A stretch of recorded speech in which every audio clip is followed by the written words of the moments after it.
Hey everyone, so today it's just me. I know, disappointment, but Drew is out on some much earned PTO and I made him a promise so we were going to do a video this week.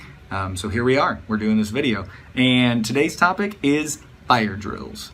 And fire drills have been a thorn in facilities management side for years. How to do it, where to do it, what time to do it, make sure that you meet the time defined criteria. There's actually been a tool that ASHE has developed, and we're going to go through that tool here shortly. But before we do that, I want to shout out to the team that developed it. So not only does ASHE have staff that really help pull everything together, but there's a lot of committees and a lot of volunteers working behind the scenes. So this tool was actually developed by one of those groups called a Member Tools Task Force, and there's about 24 or so individuals that volunteer their time to write articles and develop tools for HFM magazine and for ASHE. And it gets out to all the members. So this is one of those tools, and you can actually find an article that I wrote on it in this month's edition of HFM magazine.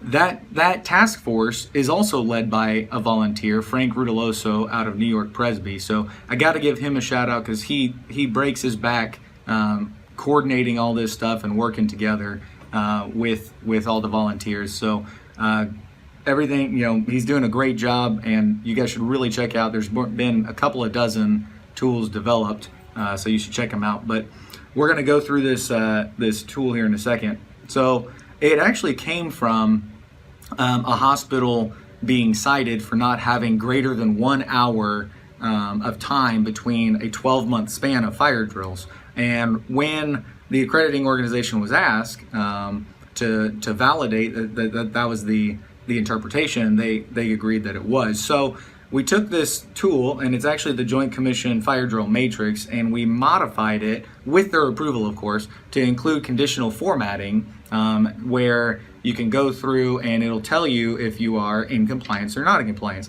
We used some best practice stuff because took a little bit more stringent approach than what surveyors might say. So and we did that just to make sure that we're putting out a quality document that really exceeds the standard. So I'm gonna walk you through on a screen share how to get to the tool number one, and then how to use it, just a quick brief overview of it.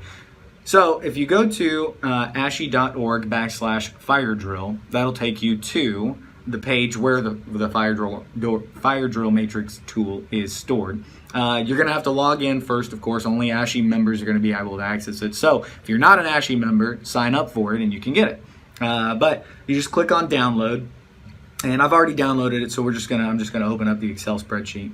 As you can see, this is the standard Joint Commission Fire Drill Matrix, and the only difference is that we've added conditional formatting to the date and time for first, second, and third shift. And what that does, I'm just going to put in an example here. We're just going to do January 1st, and then I'm going to do the first of the next quarter to show you that nothing happens, right? So nothing happens as long as you're in compliance. Everything stays white. However, if I put in March 1st, then I know that I'm too close in my time frame from a quarterly perspective. So it turns it red.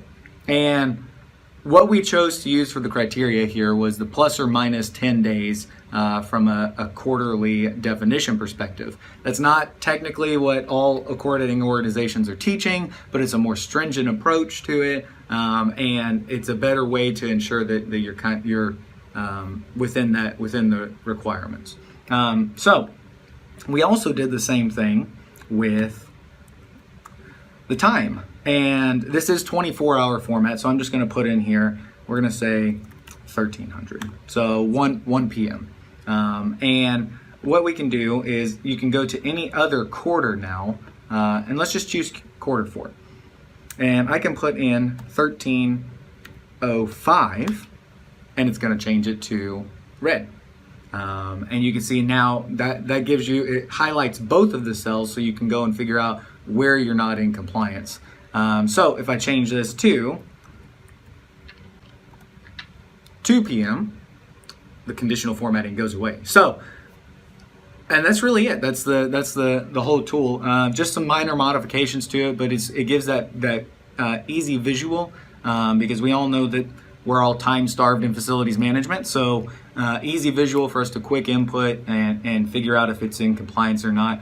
Again, big shout out to all the volunteers that pulled this together, and to Frank and ASHE staff for leading the team. So any questions, put them in the comments below. Love to hear from you guys.